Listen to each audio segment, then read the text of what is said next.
couple of years ago, I tried out a side hustle called Facebook Marketplace Dropshipping, and I'm going to share how it works, what I did, how many sales I made, and my overall thoughts on this side hustle. To get started, you really just need a Facebook account, and there is even the possibility to start getting sales on the very first day. So what is Facebook Marketplace Dropshipping anyway? Let's first start with dropshipping. Dropshipping is a business model where you list a product or products for sale, and when somebody purchases that product from you, you then go onto the supplier's website, purchase the product, enter in the customer's details, and then let the third party who you're buying the product from do the shipping and handling of the product for you. And so to actually make money from this, you just have to list the product at a higher price than what the supplier lists it for. That way you take home the difference of profit. You might have heard of Shopify Dropshipping, where you start your own website on Shopify and then set up and run paid ads to drive traffic to your store. I have also tried this out, which I have done my own full video on. However, it's really not so easy because running paid ads can be a total nightmare. That's why instead turning to online marketplaces where traffic is already lurking can be a major benefit to you. The marketplace I'm going to be talking about is Facebook's very own. And the only way to list products is by using a personal Facebook account. So the next step is to go and find and then list the products. So a lot of people use Amazon or eBay. However, you do risk some products arriving with a little packaging slip saying that it was from Amazon. I personally like the least confrontational method, which was to go with a dropshipping company who outwardly state on their website that they're okay with dropshipping. So I used a site called iDropship or Wholesale Bay, which I have actually done a whole separate review of. It is based in Australia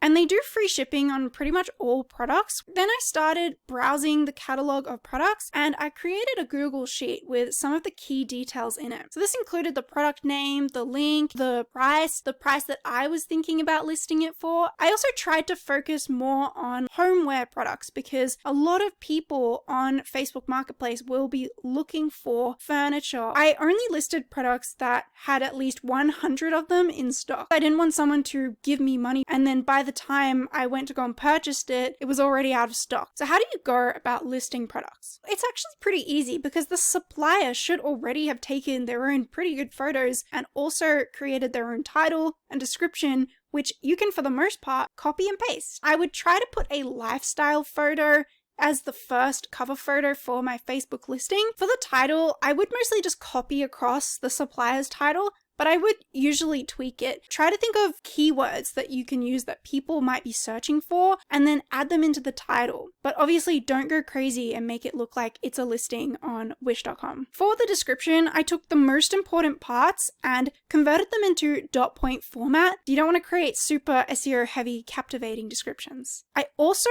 made sure to add in the description that the listing was delivery only and that shipping was included in the price and that payment would be made by PayPal, which I'll get to a little bit later. I'd also include that PayPal would include buyer protection. A lot of people don't actually read the description, but it's good to have it in there anyway. You also have to specify a location. It doesn't have to be where you live because you're going to be shipping it from the supplier's warehouse, so you can actually pick any location. My theory was to pick a location where I thought there would be quite a lot of buyers because then I thought more people would be searching for it and I'd get more chances to get sales. This leads me on to the next step of payment. In the USA and the UK, they have something called the shipping option, which means that instead of you managing the payment and transaction, Facebook deal with it. They just take a fee out of the total profit. But in Australia, the shipping option still isn't available. So my method instead was to use PayPal. So you can either manually create an invoice. However, this just adds a lot of time. What I did was create a PayPal link. So what happens is that people just click on your link, enter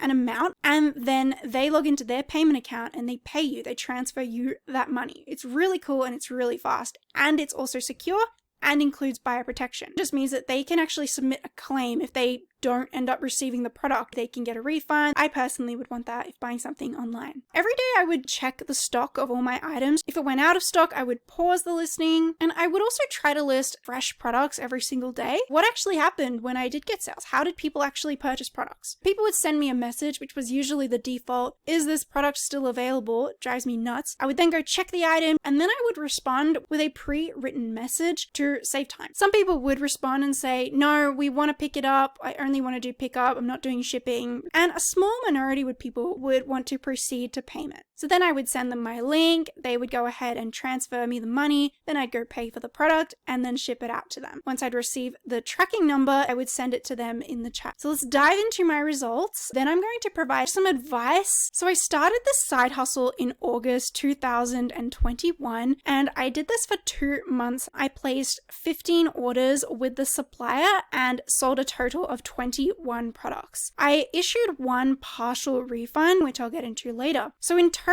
I received $1,028.32 in revenue. And then we got to deduct the actual product and shipping costs, which was $825.16. And the partial refund issued was $58.44. My take-home profit for the 2 months was $144.72. I technically was profitable here, and I would actually do Facebook Marketplace dropshipping again, but only for a few specific reasons. If I was in a desperate situation and I needed money, it does get sales and you can be profitable with it. I'd also be more tempted if there was a shipping option, but there are also some other inconveniences and issues. The first issue is messaging people directly. I just don't really like that they can just message you whenever they want. And another thing that caused some stress for me was the way in which the supplier shipped out these products. They would ship out the products in bulk and they would send me the shipping number. However, when I would put the shipping number into the tracking system, it would often come up with nothing because the products hadn't yet been scanned in by the shipping company. Sometimes this didn't happen until days later, which meant that when you put the tracking number into the system, for days, nothing would come up. It made a few customers scared, and I really hated that because I also felt responsible. And this is actually what happened when I did that partial refund. They were saying, I'm pretty sure these products are just not going to arrive. A whole week had gone. There had been no update to the tracking number. And I did lodge a complaint. My anxiety was getting out of control. And I was like, look, I'm going to refund half now and I'm going to wait another week. And if there's still nothing, I'll refund the rest of it because I felt really responsible and I just hated that feeling. People can also send you questions and you don't have the item right next to you. So you'd either have to go and ask the supplier if they knew, or just say, I don't know, which isn't ideal with dropshipping. The third issue is that it's really, really difficult to outsource some of these mundane tasks like adding products without giving your entire Facebook username and password away to somebody. And of course, if you do that, people get access to all your messages, your posts, your entire account, which is very, very risky. The next issue is just regular shipping issues that can arise when dealing with e-commerce. There was one person who ordered a product to their apartment, but they said that they couldn't find it. The tracking number was saying that it had been shipped, so I raised a case with the supplier. It did actually get resolved in the end, but this doesn't happen every single time, and again, something that adds a bit more stress. The next thing is that not all products are going to be winners. Some will work really, really well, but then when they go out of stock, your income may drop a lot. You'll have to instead spend a lot of time listing products. One of the products that I listed sold 9 times. Nearly 50% of my sales were attributed to that one product.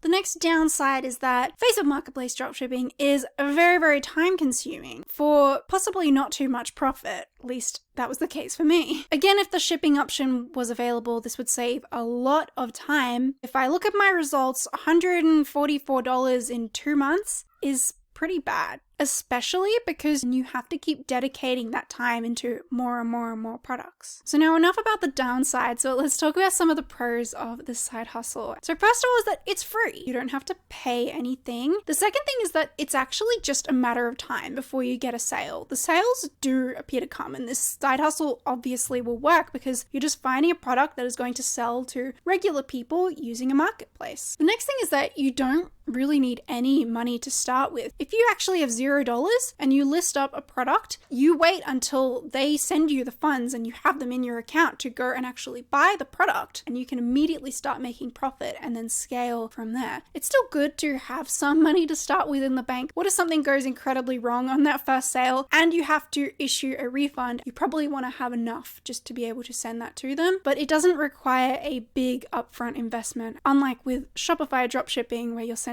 ads through your website. Finally, it's very, very quick and easy to get started. You can technically start making sales within the first product that you list up. It just depends how it all goes. So overall, Facebook Marketplace dropshipping, it works. And it's probably the fastest side hustle that I have tried that gets sales. However, you can't really scale up your Facebook Marketplace dropshipping store unless you're willing to give away your username and password. It also sometimes gets pretty boring just listing more and more products. There is incentive for you to provide good customer service as well, because people can still leave a review about you. So I'd try it again if I was desperate for money. I would maybe try it if they did provide the shipping option and I know that I have a winning product, but I wouldn't be too keen to dedicate too much of my time to going back and forth with customers. So if you like this video, please give it a like, subscribe if you would like to see more videos like this, and go and watch my Shopify dropshipping experience video as well. I did get sales, but it was a very, very interesting and also very different dropshipping experience.